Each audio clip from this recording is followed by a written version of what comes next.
G'day and welcome to this episode of The Infronters. Today I'm joined by Mr. Sear, the sixth. What happened to the other five? Just real quick. You don't want to know. Oh, okay. He beat them Like up. Babylon 5. Like Babylon 5. You know, he's our last best hope. And now in high dev Algrid. More older than ever. and I'm execute. No, I think he looks good. It's good. Good work. Right, so today we're obviously going to be talking about the Mantis. Love it or hate it, it is here to stay. I kind of watched a lot of stuff today. So there was the Star Citizen Live stuff. We've had the Q&A to go through. They've dragged the ship a little bit. I don't quite know why. I think it was probably caught up in testing or something. But I don't think it's as... right off the bat, I don't think it's as troll as I was expecting it was going to be. I think 20 kilometres is still kind of small.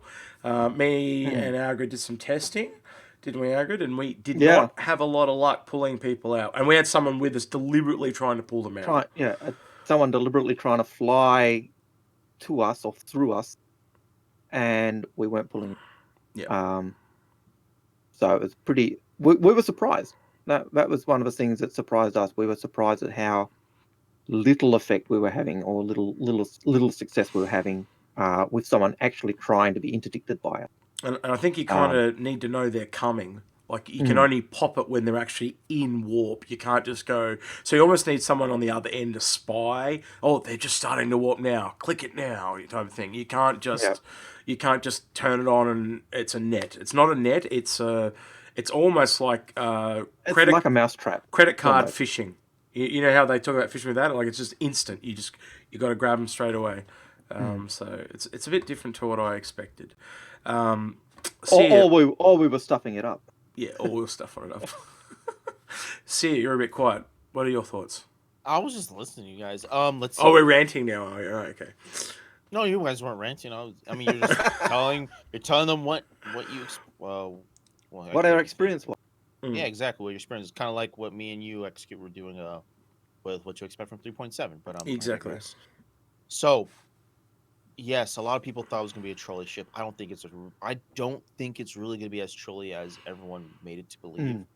It is a support ship. I will say that right now, and I'm kind of baffled at the fact that that it's now classified.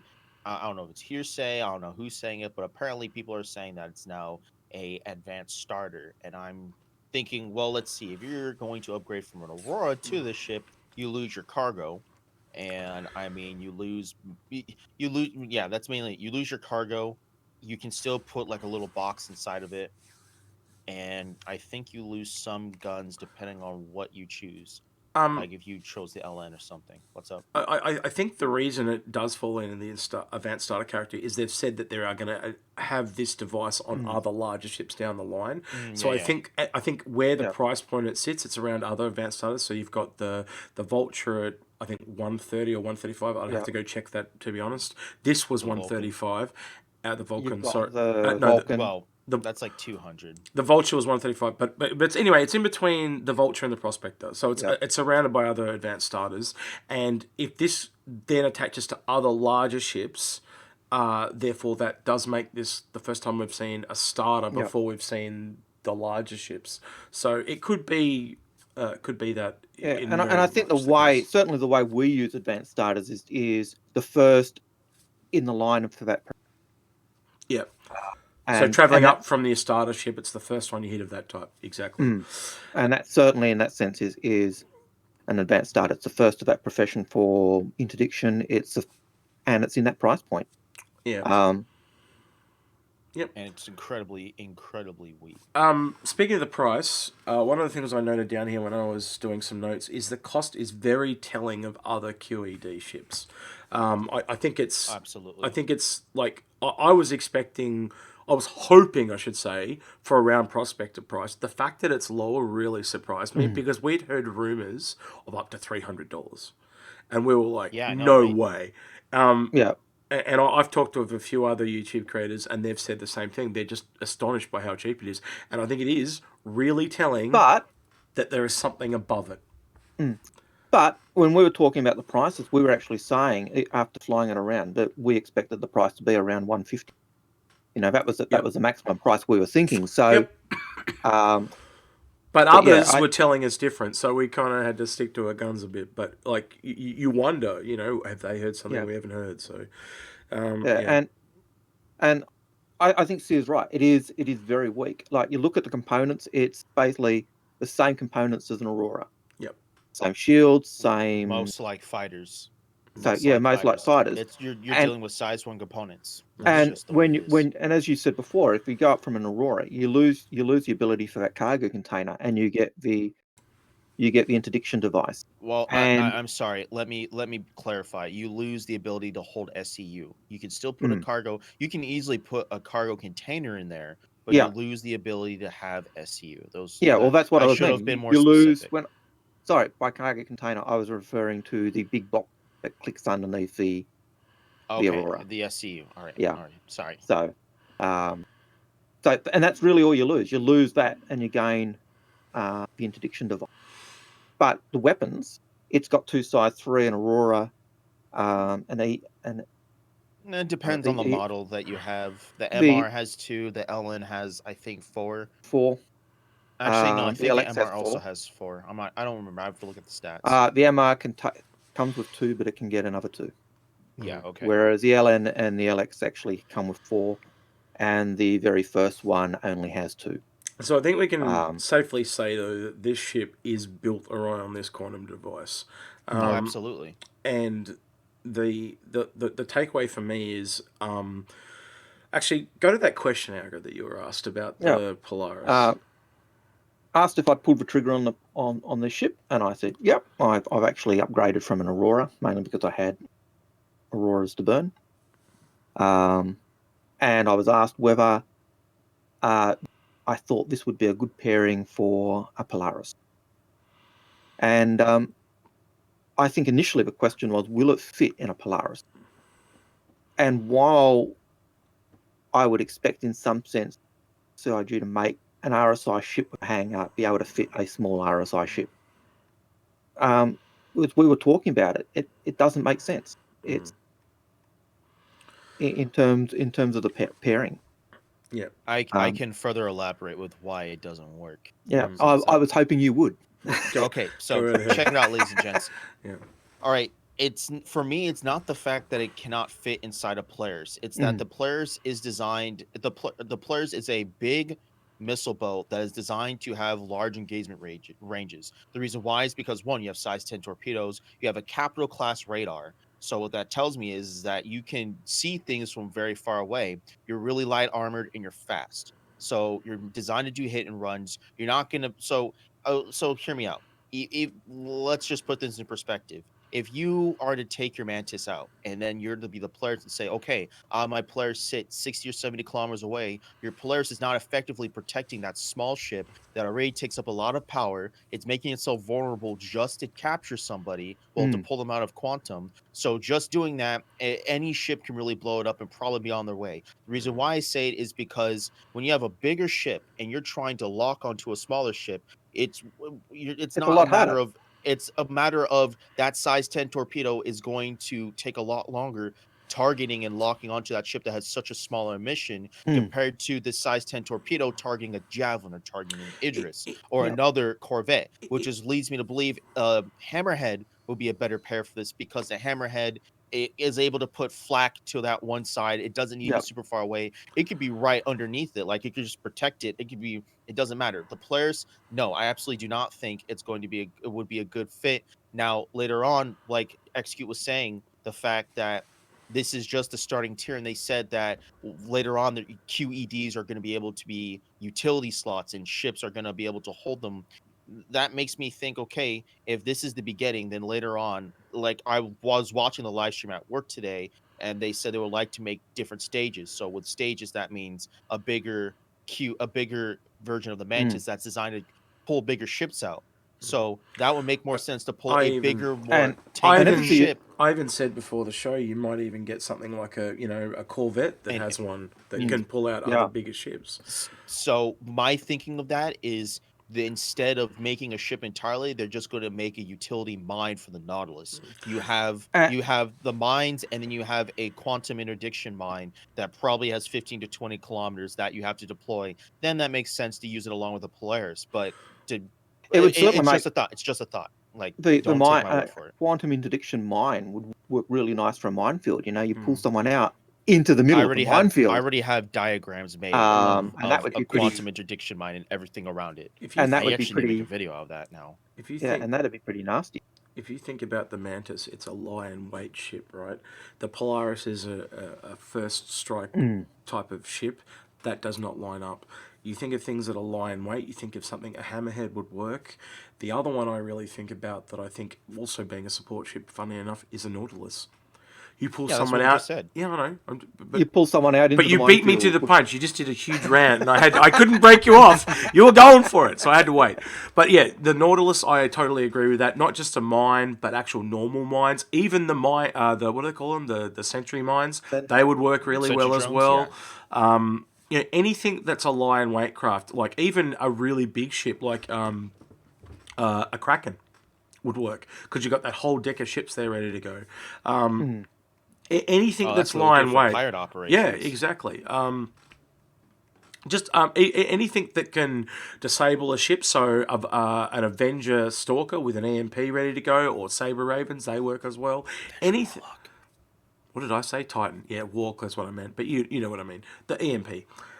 Anything that, for the sake of our viewers, because I know they're going to try to correct you. I know. That's all. I want to the, save the heartache. the evil people.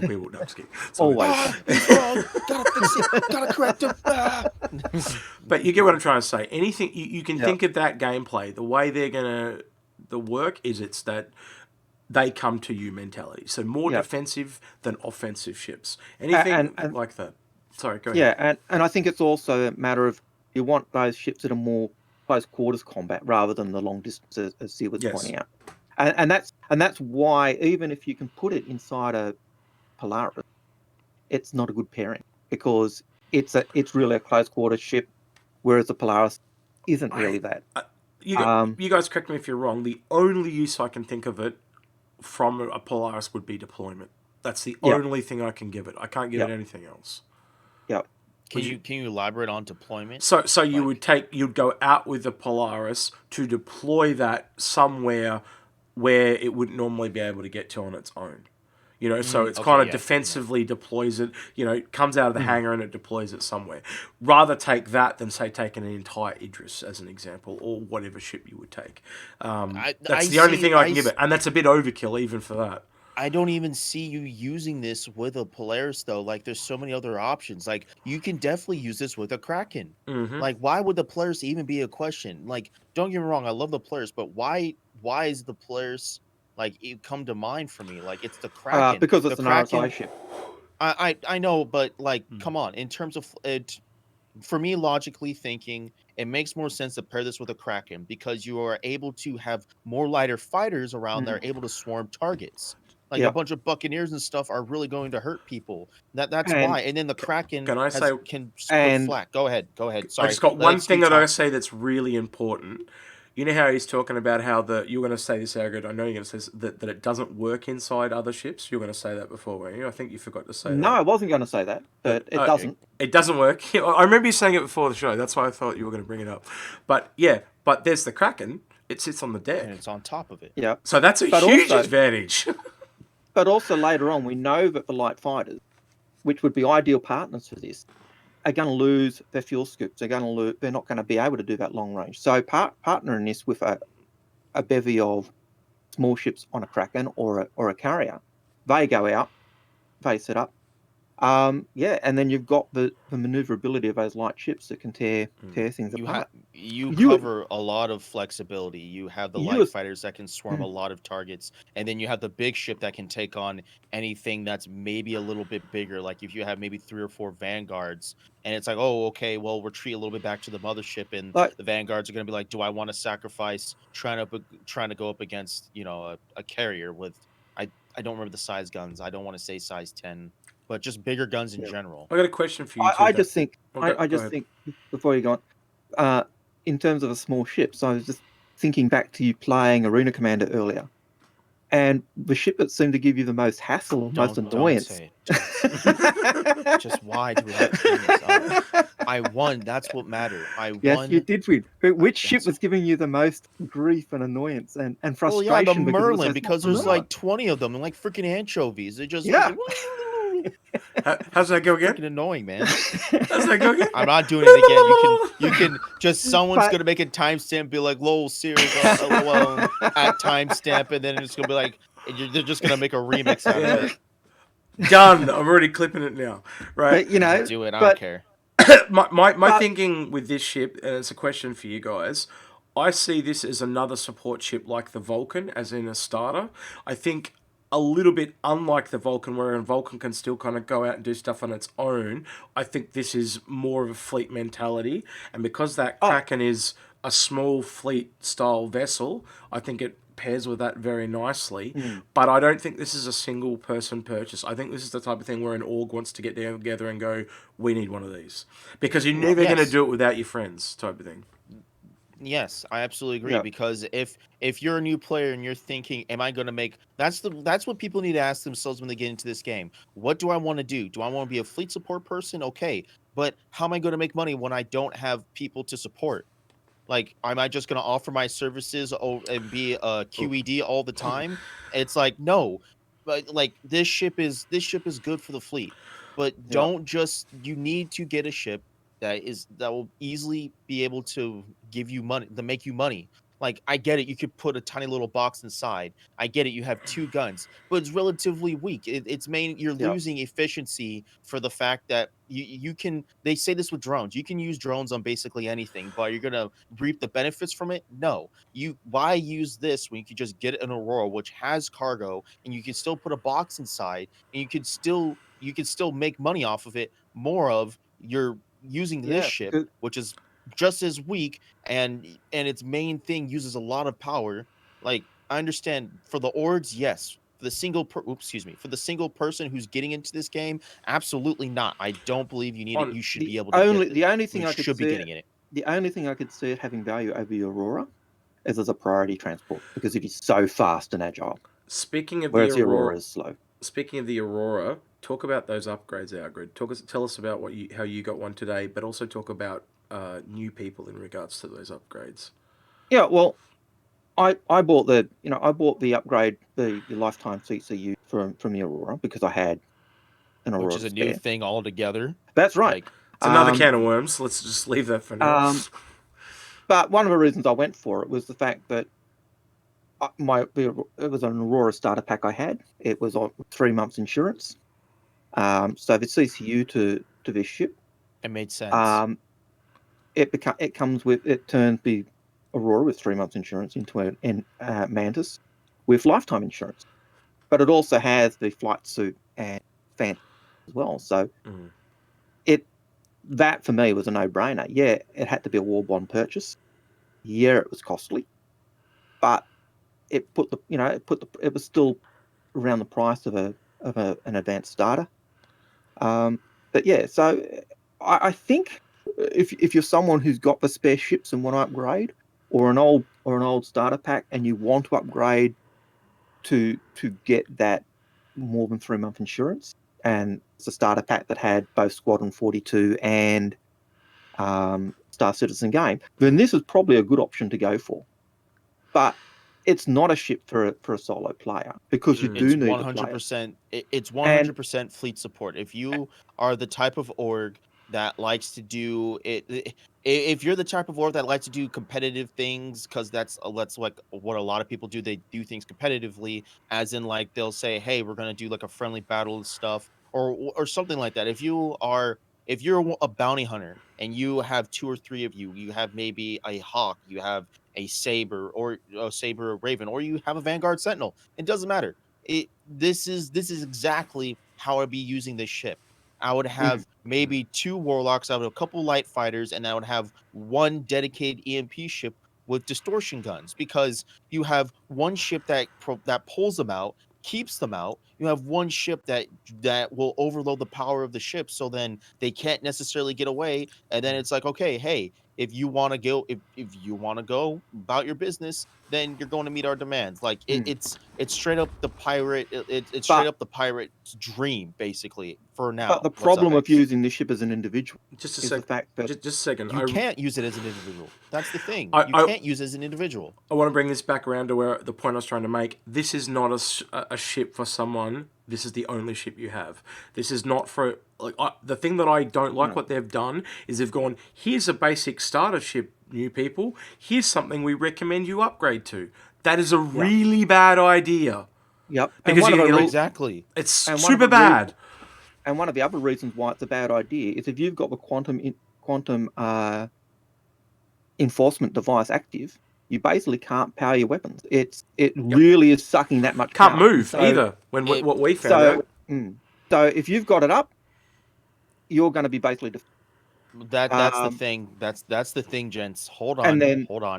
And then Before you say the thing about the weapons, you see, there's this is another thing that I'm sorry. I immediately, as soon as I got it, I swapped out the components. I put a competition grade B power plant in there, and I had it spooling, and I was able to fly around and do everything with it spooled up. So that's another thing that I have an issue with. The devs are saying, "Oh yeah, this, that." I'm like, okay, but this is with the stock components.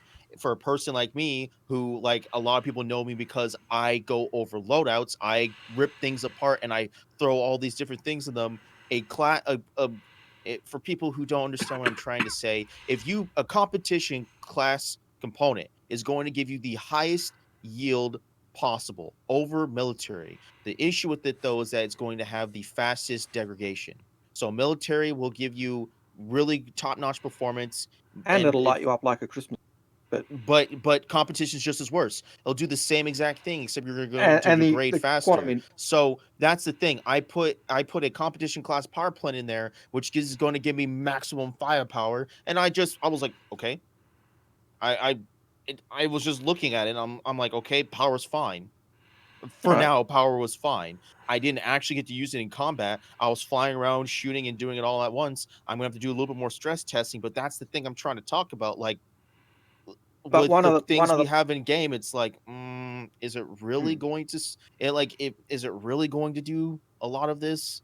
Like, I get if your shields are down because when to finish off the soapbox so we can get back on track, because I know we're cut for time. Yep. The main thing is your shields. When you lose shields, the main thing with them is that it takes a lot of power to regenerate shields. That's probably one of the most critical systems right there. Your ship is trying to take more and more power, so then that makes sense. If your shields are lower and then you try to do all the systems, you're not going to have enough power to give it all. Something's going to give. It's either your weapons or your engines or something. And if you have to cut down the QED, then the target's going to flee. So it's not a ship for using by yourself. Even if you've got the high grade stuff, I still say it's not a ship to use by yourself because of those problems. The expense of those components too also lend to the fact that you're going to need other people to help you buy the more expensive components, as Sears just suggested.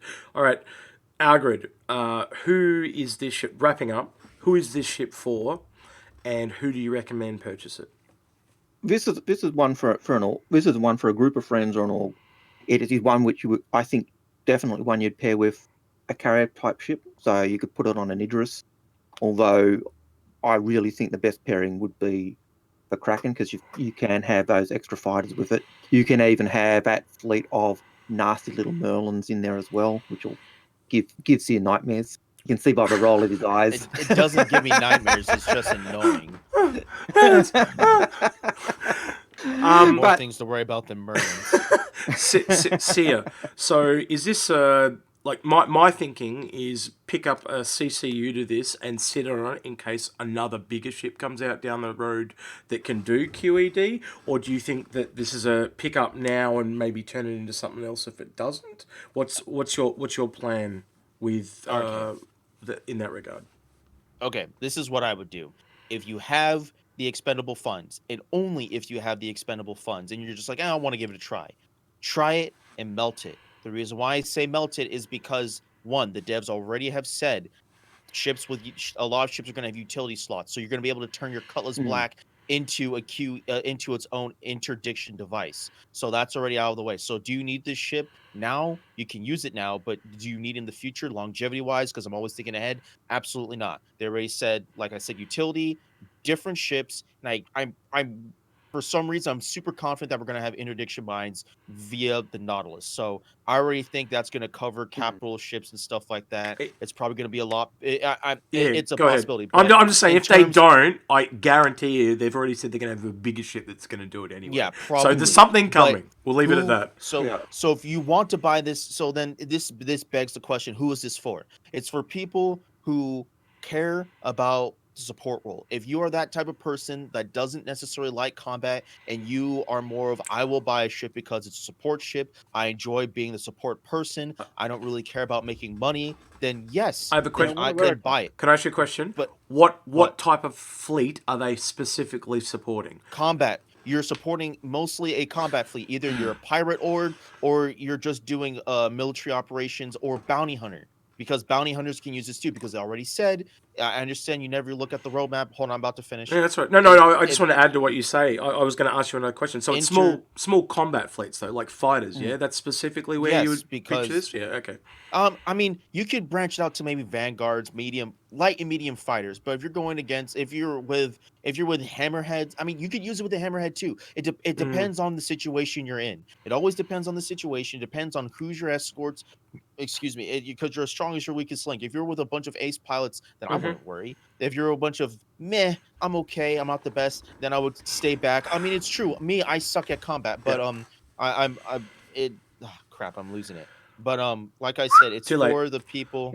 Yeah, I know, right? It's for the people that Sorry. it's just for the people that want to do the support role. Yeah. If you're a bounty hunter, then I recommend you pick one up because they already said that your targets will be able to warp away in the future, Mm-hmm. And this and your by targets stops. can do it now. And your targets can do it now because if you're I there's it's been so easy for me to have the pixie dust.